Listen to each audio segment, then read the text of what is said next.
తమిళనాడులో సీఎం విజయ్ అలాగే ఆయన మంత్రివర్గం అంతా కలిసి ఎమ్మెల్యేలతో పాటు అసెంబ్లీలో నీట్ సవరణ బిల్లు అలాగే ఎఫ్సిఆర్ఏ సవరణ బిల్లుకి వ్యతిరేకంగా తీర్మానం చేశారు. ఇవి ఎట్టి పరిస్థితుల్లోనూ అక్కడ పాస్ అవ్వకూడదు. అలాగే పాస్ అవ్వకపోవడం మాత్రమే కాదు, నీటిని రద్దు చేయాలని చెప్తున్నారు.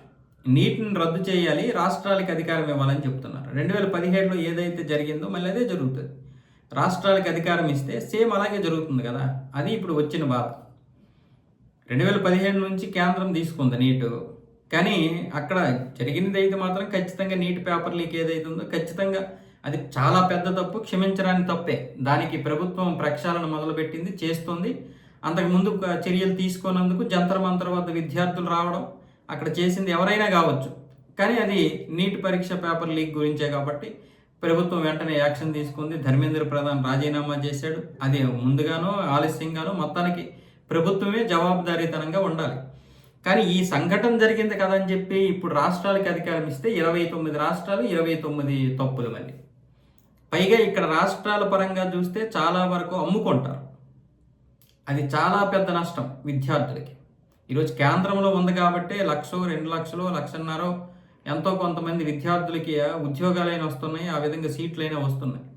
లేకపోతే చాలా పెద్ద ప్రమాదంలో పడే అవకాశం ఉంటుంది. ఒక వ్యవస్థలో చిన్న తప్పు జరిగిందని వ్యవస్థని మార్చడం కరెక్ట్ కాదు. అయితే ఇప్పుడు ఎఫ్సిఆర్ఏ బిల్ ఏదైతే ఉందో దాని గురించి కూడా వీళ్ళు వ్యతిరేకం చేస్తున్నారు. అక్కడ కూడా ఆందోళన చెందుతున్నారు. ఎందుకు అంటే దీనివల్ల మైనార్టీల కోసం ఏదైతే విద్య ఉందో ఆ విద్య వెనకబడిపోతుంది, ముఖ్యంగా విద్యా సేవా సంస్థలపై ప్రభావం పడుతుందని విజయ్ అంటున్నాడు. కానీ ఇక్కడ వాస్తవం ఏంటంటే ఎఫ్సిఆర్ఏ బిల్ రావడం వల్ల డబ్బులు ఆగవు, కేవలం ట్రాన్స్పరెన్సీ కోరుతున్నారు అంతే. ఈ బిల్లులో ఏముందంటే ఈ వచ్చినటువంటి డబ్బు ఎక్కడికి వెళ్తుంది, ఏం ఖర్చు పెడుతున్నారు, దేనికోసం ఖర్చు పెడుతున్నారు, ఈ నివేదికలు ఇవ్వాలంతే.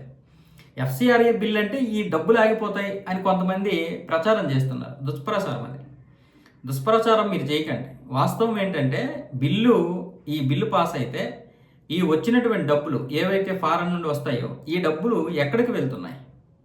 మత మార్పిడికి వెళ్తుందా, విద్యా వ్యవస్థ కోసం వెళ్తుందా, పేదల కోసం వెళ్తుందా, లేకపోతే ఓటు ఏమైనా ఎవరినైనా ప్రలోభాలు పెట్టడానికి వెళ్తుందా, దేశ శక్తి వ్యతిరేక శక్తుల కోసం వెళ్తుందా? దీనికి ప్రతిదీ నివేదిక ఇవ్వాలి. మేము పలాంది ఖర్చు పెట్టాం, సేవల కోసం ఖర్చు పెట్టామని ఏదో రాసిస్తే సరిపోదు. ఏ సేవ కోసం ఖర్చు పెట్టావు, అక్కడ ఏముంది, అది పూర్తిగా క్షుణ్ణంగా కావాలి. అంటే ఒక 80% మాత్రం ఖచ్చితంగా ఇందులో దొరికిపోతారు వీళ్ళు. అలాంటి నివేదికలు ఇవ్వాల్సి వస్తే ఖర్చు పెట్టాల్సి ఉంటుంది. ఇప్పుడు ఇంతవరకు వాస్తవంగా చెప్పాలంటే బయట నుండి వచ్చినటువంటి ఫండ్ తినేసిన వాళ్ళు ఎక్కువ మంది ఉన్నారు. తర్వాత దేశ వ్యతిరేకం కోసం ఖర్చు పెట్టినటువంటి పరిస్థితులు, మత మార్పిడి కోసం ఖర్చు పెట్టినటువంటి పరిస్థితులు.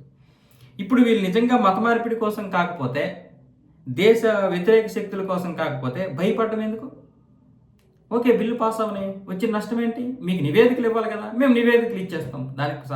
దానికి సంబంధించినటువంటి ఏవైతే ఖర్చు పెట్టామో దానికి సంబంధించింది ప్రభుత్వానికి ఇవ్వాలి, అఫీషియల్గా మేము ఇస్తామని చెప్పొచ్చు కదా. అలా ఇవ్వకుండా భయపడుతున్నారంటే ఇందులో ఏదో లొసుగులు ఉన్నాయి కదా. ఇలాంటి దాని గురించి కూడా విజయ్ కనీసం ఆలోచించకుండా ఈ బిల్లుకి మేము వ్యతిరేకం అంటే ఎలా? ఆయన ఏమనాలి? ఓకే, బిల్లు పాస్ అయితే వచ్చిన నష్టం ఏంటి, దీనికి ఏదైతే ఖర్చు అవుతుందో ఆ ఖర్చు చెప్తాం. ఆయన సేవ అంటున్నాడు, ఏ సేవ ఖర్చు పెడుతున్నారో చెప్పండి అని కేంద్రం అడుగుతుంది. తప్పేముంది? ఆ సేవ ఖర్చు పెట్టినప్పుడు, మైనార్టీల కోసం ఖర్చు పెట్టినప్పుడు, విద్య కోసం ఖర్చు పెట్టినప్పుడు మనకెందుకు భయం? ట్రాన్స్పరెన్సీగా ఉన్నప్పుడు వీళ్ళు భయపడుతున్నారు. మొత్తం అందరూ కదిలారు, బిషప్లు, పాస్టర్లు, ఫాదర్లు అందరూ కదిలారంటే ఏదో జరుగుతున్నట్లే కదా దాని అర్థం. కాబట్టి భయపడాల్సిన అవసరం ఏమి లేదు. ఈ బిల్లు వల్ల ఏం డబ్బులు బయట నుంచి వచ్చేటటువంటి డబ్బులు ఏమి ఆగిపోవు.